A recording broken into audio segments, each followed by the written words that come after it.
Salut à tous, bienvenue sur le podcast Break the Rules, le podcast qui dépoussière l'anglais.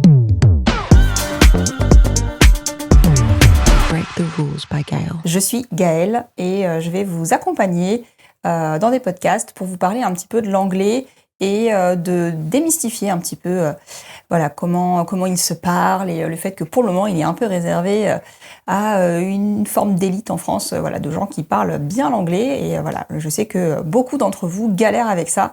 Et donc, dans ce podcast, je vais un petit peu vous aider, vous donner des pistes, vous aiguiller. Et pour commencer, je vais un petit peu vous parler de mon parcours pour vous montrer que c'est possible.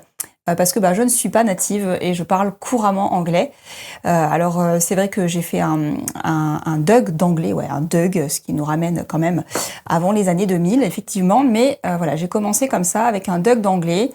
Et puis par la suite, j'ai bifurqué sur sciences de l'éducation pour devenir instit. Donc j'ai fait deux ans d'université de fac d'anglais. Et ensuite, j'ai commencé mon parcours d'enseignante dans le premier degré. J'étais directrice d'école. Mais dans ma tête, j'avais toujours l'anglais puisque dans mon parcours, quand je suis devenue instit, l'année où j'étais stagiaire, j'ai rencontré Jonathan, qui est américain, originaire de l'Oregon, et qui m'a fait découvrir le vrai anglais, l'anglais qu'on parle. Et du coup, ça m'a mis un peu une claque parce que malgré mon DUG d'anglais, je me suis rendu compte que j'étais à des kilomètres de l'anglais qu'on parle vraiment avec les gens qui sont anglophones. Moi, j'étais avec mon petit anglais théorique, Shakespeare et compagnie. Shakespeare, en fait, c'est pas l'anglais ordinaire, c'est pas l'anglais du quotidien. Et donc moi, pendant un an, avec Jonathan, j'ai vraiment côtoyer l'anglais. Alors c'était en France, j'étais pas en immersion à l'étranger, j'étais en immersion en France, comme quoi c'est possible aussi, et c'est vraiment ça que vous allez découvrir dans ces podcasts. L'immersion, moi, elle s'est faite à Nancy, tout simplement, parce que Jonathan était assistant d'anglais dans les écoles primaires, il était à Malzéville et à Lanneville, devant Nancy, il y a 20 ans maintenant, ça fait 20 ans qu'on se connaît, et pendant cette année un peu folle où il était à Nancy, on a vraiment partagé des moments incroyables, et surtout j'ai découvert la culture américaine, loin des clichés. Alors parfois, quelques-uns, ou quand après j'ai fini par aller aux États-Unis, j'ai découvert des choses qui me rappelaient des séries ou des films que j'avais vus, mais en dehors de ça, j'ai découvert une vraie culture, des personnes vraiment incroyables, une autre façon de voir les choses, une valorisation des gens, des encouragements, une attitude positive qui était vraiment cool. Donc on peut toujours aussi questionner, bien évidemment, mais en tout cas, grâce à cette découverte-là, j'avais toujours l'anglais en tête, même quand j'étais instit. Ce qui fait qu'en 2010 et 2011, j'ai repris mes études à 30 ans. Je suis retournée sur les bancs de la fac et j'ai continué mon cursus d'anglais, puisque je m'étais arrêtée en DUG. Et dans l'intervalle, c'était devenu la licence L3, comme on la connaît aujourd'hui. Donc j'ai repris une 3e année de licence. Et puis ça s'est super bien passé. Les profs m'ont encouragée. Ils m'ont dit, oui, non, faudrait faire aussi un master. Donc j'ai fait le master 1 avec un congé formation. Et puis le master 2 en distanciel en retournant avec mes petits élèves en classe. Et cette année-là, j'ai fait des trucs incroyables en anglais avec mes élèves, en grande section. Donc des élèves de 5 ans. Et j'ai pas fait des séances d'anglais. J'ai vécu l'anglais avec mes élèves en classe. Donc je leur parlais anglais pour différentes raisons dans le quotidien de l'école, pour aller se ranger, pour s'habiller, pour passer aux toilettes, pour prendre un verre d'eau, pour faire des cours de motricité, pour faire de l'art visuel, lire des histoires, chanter. L'anglais, c'était pas une séance, c'était la vie. Et en fait, je me suis rendu compte qu'à la fin de l'année, mes élèves, du haut de leurs 5 ans, ils avaient un sacré niveau d'anglais, pour pas dire un putain de niveau, les gars. Donc, on a fait des trucs de fou. Et on a même fini par faire un livre numérique avec les enfants, dans lequel on a répertorié, on a catégorisé tout ce qu'on savait dire, les demandes du quotidien, parce qu'ils me posaient des questions, ensuite ils savaient parler anglais. Je vais vous raconter une petite anecdote à ce sujet. Donc moi, je me suis dit, allez, de but en blanc, je démarre l'année avec mes élèves et je leur parle anglais. Je me pose pas de questions, comme ça ils s'en poseront pas. Donc dès le début de l'année, je leur parle anglais. C'est le mois de septembre, c'est un peu compliqué parce que le mois de septembre, comme tous les enseignants, on met en place un peu les règles, on découvre les élèves. Donc il y a d'autres aspects de la classe qui sont importants, mais je me suis dit, tant pis, ça va se fondre, c'est transversal, et je me sers de l'anglais comme ça. Et donc le mois de septembre passe, les enfants se posent plus de questions, l'anglais c'est ok, la maîtresse elle parle anglais la moitié du temps dans la classe, c'est cool, et c'est intégré, pas de souci. Octobre passe et je vois qu'ils comprennent tout ce que je leur demande en anglais très rapidement. En fait, très rapidement, je leur dis voilà, d'aller s'installer à une table, d'aller se ranger, de passer aux toilettes. Tout ça, ça s'intègre très vite. Et un jour, une élève, je me souviens très bien, c'était la petite Julie, assise sur son banc en regroupement. Elle avait le soleil dans les yeux et elle me dit Please teacher, can you close the curtain? Et là, je ne comprends pas ce qu'elle me dit. Je la regarde, je dis pardon. Elle me répète la même chose. Teacher, please, can you close the curtain? Et là, je me dis. Et c'est mon ATSEM, Blandine, qui est ma meilleure amie aujourd'hui, que j'adore, qui me dit mais Gaëlle, elle te parle anglais, elle te demande de fermer le rideau. Parce qu'en fait, je ne m'attendais pas à ce que elle me parle anglais, en fait, que cette élève-là se mette à parler anglais. C'est la première, sans les inciter, sans les solliciter. D'un coup, elle s'est mise à parler anglais. Et donc, j'étais tellement contente. En fait, j'ai réalisé, je me suis dit, mais oui, elle vient de me parler anglais. C'est pour ça que, du coup, j'étais un peu en décalage. Je ne m'attendais pas à ce qu'elle parle anglais. Et là, je comprends. Je me dis, elle me demande de fermer le rideau en anglais parce qu'elle avait le soleil dans les yeux. Et les autres, voyant que j'étais tellement contente, et je me dis, ça y est, c'est le début d'un truc vraiment incroyable. Et ben, ils se sont tous mis après, voilà. Teacher, please, can I have a glass of water? Teacher, please, can I go to the toilets? Et puis, c'était parti pour une année comme ça, où en fait, je dirais que ça a mis 3 mois avant qu'ils me parlent anglais. Mais attention, du coup, le temps d'exposition était important. C'était 50% du temps. Tous les jours, 50% du temps à parler anglais. Et donc, au bout de 3 mois, voilà, les premiers élèves se sont mis à parler anglais. Et ce qui était aussi super incroyable et qui va rassurer, je pense, pas mal de parents, c'est qu'il n'y avait pas du tout de différence de niveau entre les élèves qui sont parfois en difficulté dans d'autres disciplines. Par exemple, moi, je me souviens, j'avais le petit Mathéo qui était autiste et il adorait l'anglais. Il a adoré ça et il se prêtait au jeu, mais volontiers. Et c'était même plus un jeu, c'était intégré dans le quotidien et c'était une super aventure. Et cette année-là, ça m'a fait vraiment un déclic dans ma tête où je me suis dit, putain, il y a un truc à faire. On est tellement à la ramasse. Je crois que c'est la même année qu'à Nancy, à Jean Jaurès, ils ont mis en place les écoles pilotes pour les classes bilingues. Donc voilà, pareil, 50% du temps. Et je me suis dit, ouais, il y a une malheureuse école pilote à Nancy, quoi. Et puis moi qui fais mon truc dans mon coin, personne ne le sait. Donc cette année-là, je me suis fait inspecter. L'inspecteur a effectivement noté la démarche qui était intéressante pour eux. Mais bon, voilà, ça restait un peu dans l'ombre et ça me frustrait énormément. Donc chaque année, après, je reprenais la démarche, on faisait des trucs de fou, des petits déjeuners en anglais, des trucs culturels, on écoutait les Beatles, les enfants s'habillaient dans le vestiaire en chantant Yellow Submarine, c'était un truc trop sympa. Et donc voilà, j'ai fait ça, et puis en fait, je savais que je voulais pas rester dans ma classe, que dans l'éducation nationale, j'aurais une grande frustration parce qu'il y a tellement mieux à faire. Et donc voilà, j'avais ce truc dans la tête et puis en même temps j'ai des enfants aussi à la maison, je leur parle anglais et notamment le petit dernier où voilà, dès qu'il naît, je me dis je lui parle anglais. J'ai un plus grand, je lui ai parlé anglais plus tard, plutôt vers ses 5-6 ans, ça a été un petit peu plus compliqué parce qu'il avait cette conscience que tiens, il y avait un truc nouveau et je lui ai pas posé la question et je l'ai introduit un peu comme ça, comme un cheveu sur la soupe. Et avec Jasmin, je me suis dit non, dès le départ, ça sera en anglais. Je suis pas native, je m'en fous. Je lui parle anglais dès qu'il arrive à la maison. Donc quand il est né, paf, je lui ai parlé anglais. Tout le temps, plus ou moins, vraiment, on va dire les 3/4 du temps. Mon mari parlait français. Moi, de temps en temps, forcément, je parlais français à mon mari ou à mon grand, qui lui, dans l'intervalle, avait intégré la section, vous savez, américaine internationale à Saint-Cygis. Et donc, voilà, tout le monde baigne un peu dans l'anglais d'une manière ou d'une autre à la maison. Et voilà, je me dis, c'est un truc, c'est pas possible que ça reste comme ça, en fait. Il faut que les parents sachent que les enfants peuvent apprendre l'anglais autrement que ce qui est proposé classiquement à l'école. Moi, je l'ai fait différemment parce que j'avais forcément une appétence pour l'anglais. Je sais qu'il y a d'autres enseignants aussi qui ont cette même appétence et qui font des trucs de fou. Voilà, j'ai plein de collègues instit et puis voilà, j'ai un peu des échos de ce qui se fait. Et je sais qu'il y a des petites pépites comme ça qui traînent dans les classes et qui font quand même de l'anglais assez incroyable. Et les autres, ce sont des pépites aussi, mais en devenir, ils savent pas encore. Mais voilà, on va donner les clés aussi aux enseignants, aux parents qui veulent parler anglais parce que c'est possible, c'est accessible en fait. Il n'y a pas besoin d'être natif, voilà, c'est sûr, c'est un atout, c'est indéniable. Être natif, c'est vraiment super cool.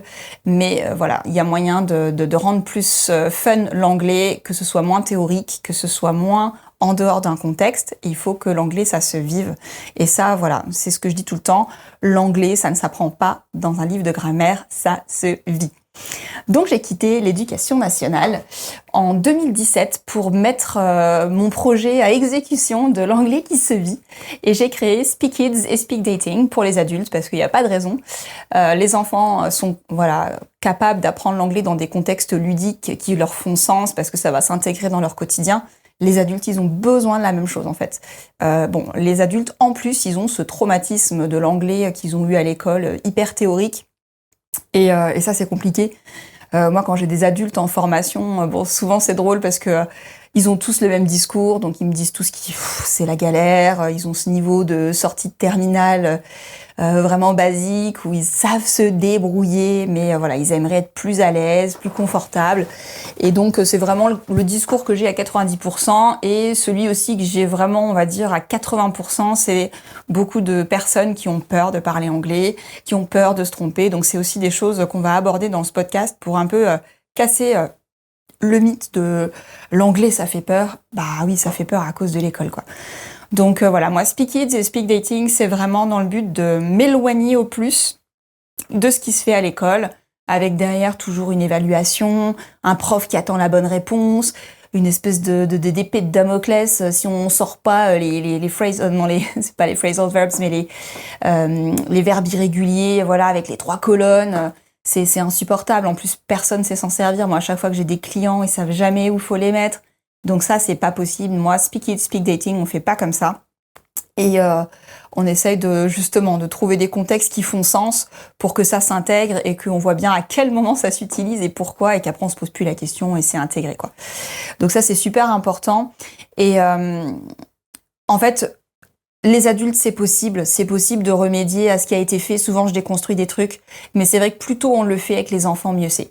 Voilà, parce que pour eux, ils se posent pas de questions. Moi, je l'ai vu avec mes deux, je l'ai pas fait au même âge. Jasmin, ça a été fait dès sa naissance et il s'est pas posé de questions. Pour lui, c'est super rigolo, il adore parler anglais de temps en temps. C'est lui qui décide quand il va parler anglais, mais c'est pas grave. Et puis mon grand, lui, tout l'inverse, il a tout intériorisé, donc il s'est imprégné de l'anglais un peu plus tard. Il a bénéficié de l'anglais en section américaine, il parle couramment l'anglais maintenant, il a quasiment un niveau équivalent au mien. Il peut partir voyager à l'étranger, c'est son rêve de partir à l'étranger travailler. Il n'y a pas de souci, il a un niveau C1 et ça c'est cool.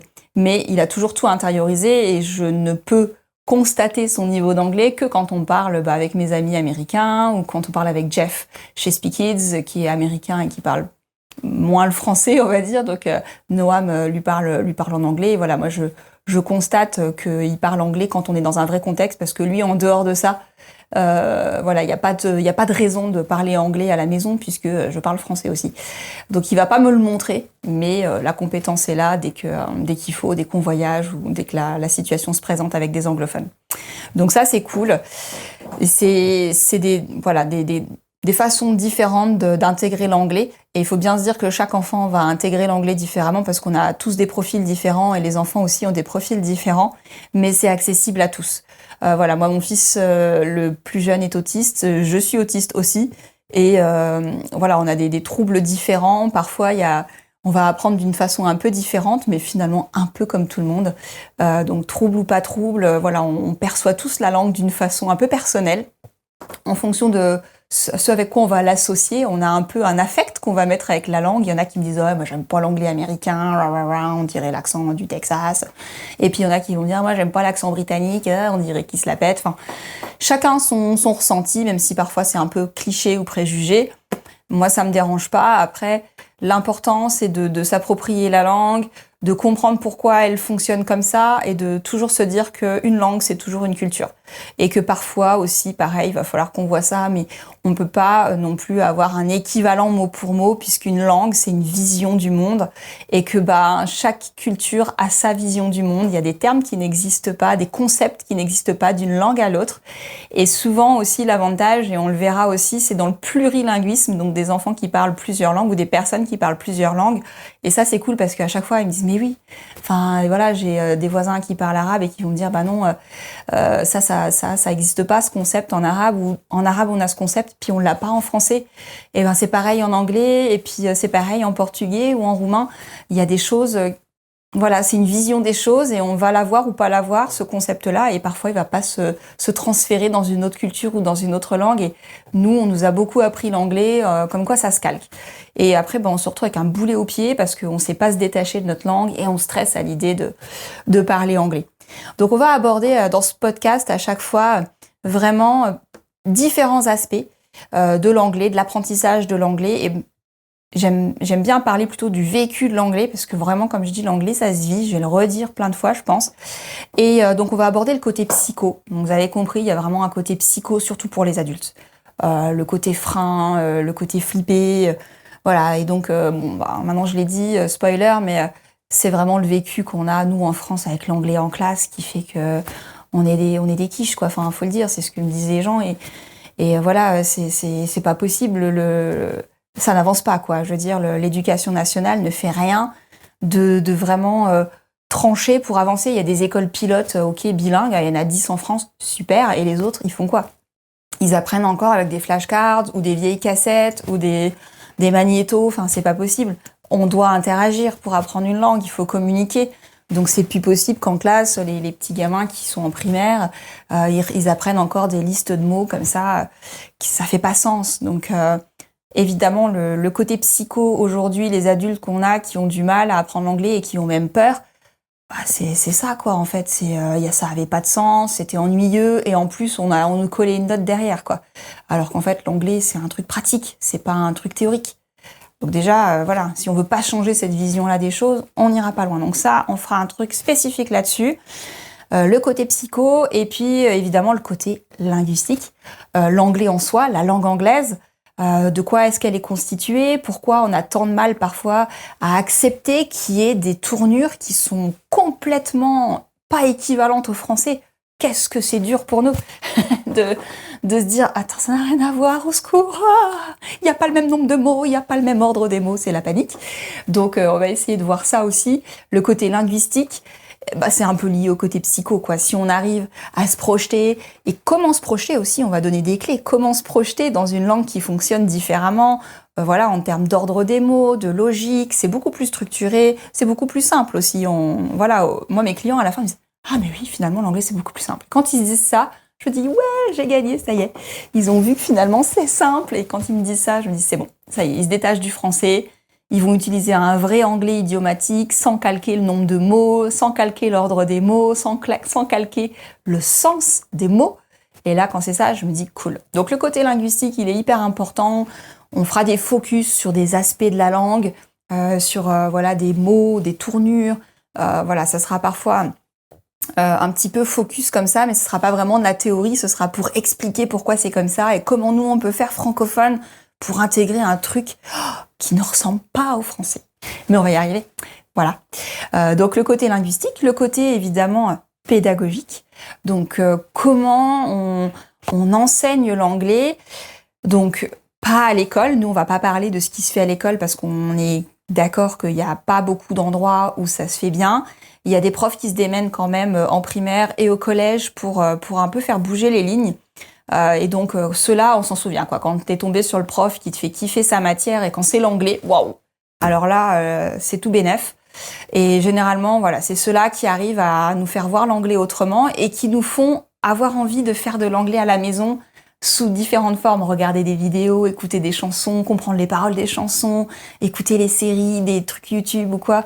Et on se dit, ouais, le prof là, on l'aime tellement qu'on a trop envie après d'investir sa matière et de lui montrer que nous aussi, on aime sa matière et on crée un lien. Et on va voir que l'affect aussi dans la pédagogie, ça compte, quoi. Et c'est vrai que des fois, on dit, ah non, en tant que prof, non, c'est la théorie, chacun de son côté du banc. Et en fait, voilà, dans la culture anglophone, anglo-saxonne, c'est pareil, il n'y a pas ce lien hiérarchique aux États-Unis notamment. Souvent, voilà, les enfants ils peuvent appeler ou les étudiants peuvent appeler leur prof par leur prénom. Il n'y a pas ce truc de supériorité. Il y a plutôt un truc dont on collabore et on coopère. Et voilà, l'enseignant est là pour aider tout le monde. Il est accessible. Et ça fait toute la différence parce que c'est ça qui fait qu'on va aussi aimer la matière. Donc voilà, parfois. En France, on n'aime pas trop ce truc parce qu'on y voit un lien un peu de séduction, mais c'est pas ça. C'est vraiment, on crée une ambiance, on crée un lien, on fédère le groupe. C'est ça qu'il faut voir. Nous, on voit un truc un peu tordu, mais il n'y a rien de tordu en fait, c'est juste, voilà, les enseignants, ils créent du lien avec leurs élèves, et voilà, ça fait qu'après, ça crée du lien avec la discipline qu'ils enseignent, et une appétence qui fait que ils vont s'améliorer. Donc c'est toute une logique pédagogique qu'on va aussi aborder. L'aspect scientifique, donc là, plutôt côté cerveau. On va casser des mythes aussi avec l'âge. Donc il n'y a pas d'excuse pour pas se remettre à l'anglais quand on a 40 ans, 50 ans, 60 ans. On peut s'y remettre, tout est une question de régularité, de répétition, d'étapes, de progression. On n'apprend pas une langue en claquant des doigts, donc c'est vrai que les enfants, s'ils s'imprègnent, ça va assez rapidement se mettre en place. Mais chez les adultes, c'est la même chose en fait, hein. C'est comme le sport, hein. Si vous faites du sport 3 fois par an, bon, le résultat il va pas trop se voir. Si vous faites du sport tous les jours, au bout de 6 mois, c'est plutôt pas mal. Mais il faut pas s'arrêter. Si on s'arrête au bout de 6 mois, on perd tout. Bah, l'anglais, c'est pareil. Donc le cerveau, on va voir comment il fonctionne avec ça, mais il n'y a pas d'âge. Voilà, comme il n'y a pas d'âge pour faire du sport. Ça serait de dire, attends, passer 60 ans, je peux plus faire de sport, passer 70 ans, flûte quoi. Mais là, il n'y a pas de raison. Et moi, j'ai une cliente comme ça, enfin, j'ai pas mal de clients qui sont en début de retraite, qui reprennent une formation, justement parce qu'après, ils veulent voyager. Et l'année dernière, j'avais cette cliente juste géniale qui n'avait jamais fait d'anglais, même à l'école, en fait, très très peu, mais quasiment rien. Elle avait surtout fait de l'allemand. Et donc, elle se mettait à l'anglais en vraiment quasi débutante. Parce que des fois, les gens me disent « je suis débutant », mais en fait, voilà, ils ont quand même le vécu scolaire jusqu'en terminale, et voilà, il leur reste les bases. Là, elle avait vraiment beaucoup moins que ça. Donc, elle partait quasiment de zéro, mais une envie de comprendre et d'avancer qui faisait qu'en fait, elle allait super vite, mais plus vite que des clients qui partaient avec plus au départ. Et en fait, elle lisait en anglais à la maison, elle lisait des magazines, voilà, je lui donnais des conseils pour faire de l'anglais, pour pratiquer l'anglais, hein. C'est pas faire recopier des nouveaux mots, je sais pas quoi, non, c'est vraiment lire un magazine en anglais, écouter une vidéo YouTube, regarder des paroles de chansons qu'on aime bien en anglais, essayer de comprendre ce que ça veut dire. Et elle venait chaque semaine avec sa petite feuille où elle avait imprimé des paroles de chansons, où elle me dit « oh là là, cette chanson, je l'adore, maintenant je sais ce que ça veut dire, je comprends ». Et après, quand elle parlait, c'était beaucoup plus fluide. Enfin, elle s'était vraiment imprégnée de la langue parce qu'elle avait créé cette affinité en utilisant ses centres d'intérêt. Donc voilà, l'aspect scientifique, on va aussi l'aborder. Comment le cerveau intègre une langue? Est-ce qu'il y a des limites? On va un peu casser des mythes comme ça. Et puis on verra aussi, est-ce qu'on peut vraiment devenir bilingue? Bon, je pense que je peux vous le dire tout de suite, mais non, on va pas devenir bilingue. C'est vraiment le bilinguisme, on fera aussi un point là-dessus, et on fera venir des gens spécialisés sur ces questions-là d'enseignement, de pédagogie, de sciences, de neurosciences, la neurolinguistique, pour vraiment expliquer précisément c'est quoi le bilinguisme. Il y a très peu de gens qui sont bilingues. En vrai, pour être bilingue, voilà, il y a vraiment des critères particuliers. Et moi, par exemple, je parle couramment l'anglais, je peux tenir des conversations, comprendre tout. Je ne pourrais pas être bilingue puisque je ne suis pas née avec un parent culturellement anglophone. Donc on le verra plus précisément. Donc cette question du bilinguisme est un peu du mythe que parfois peuvent vendre d'autres organismes de formation en mode vous allez parler anglais comme un bilingue. Si on vous dit ça un jour, fuyez, vous allez perdre votre argent et votre temps. On verra aussi du coup le versant professionnel quand on a besoin de l'anglais dans son travail. De plus en plus, moi j'ai beaucoup de clients qui veulent être en reconversion et en fait ils se voient fermer des portes parce que dans leur CV il n'y a pas l'anglais.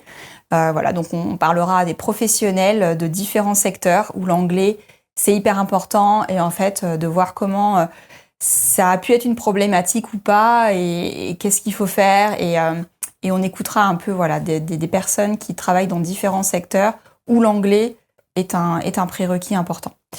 Et puis évidemment le versant culturel, j'en ai un peu parlé tout à l'heure. Le versant culturel, de vraiment se dire l'anglais en plus c'est plein de pays différents, c'est pas que le Royaume-Uni, c'est pas que l'Amérique, c'est aussi l'Australie, l'Afrique du Sud, l'Inde. Voilà, il y a énormément de pays où on parle anglais, le Canada. Et moi, c'est vrai que par exemple, avec mes élèves à l'époque, quand j'étais instite, j'avais fait chaque période, on étudiait un continent, et dans ce continent, on ciblait un pays anglophone. Donc, on avait fait le tour de plein de cultures différentes. C'était vraiment super. On avait vraiment voyagé dans notre classe, et c'était trop bien. Donc, on va voir aussi que l'anglais, c'est une culture, et qu'en fonction des pays, eh bien, on va l'associer à différents événements, différentes visions du monde, encore une fois. Et ça, c'est chouette. Et donc, on va pouvoir aussi un peu édulcorer ces podcasts avec cet aspect culturel qui est vraiment trop sympa. Donc voilà, dans les prochains podcasts, l'idée c'est de partager le micro. Aujourd'hui, c'était vraiment pour présenter à tous l'anglais, comment on peut le voir autrement et comment je vais essayer de vous montrer que c'est possible, c'est accessible. L'anglais, c'est accessible. Et vraiment, j'y crois à fond, je crois en vous et je me dis qu'avec une autre pédagogie, il n'y a pas de raison que des personnes soient exclues de cette capacité de parler anglais. Donc en partageant le micro avec plein de monde, pour avoir plein de retours d'expérience différents, plein de points de vue différents, on va vraiment faire le tour de l'anglais autrement et de manière très positive et j'ai super hâte. Je vous dis à très bientôt. Ciao, talk soon. Break the Rules by Gail.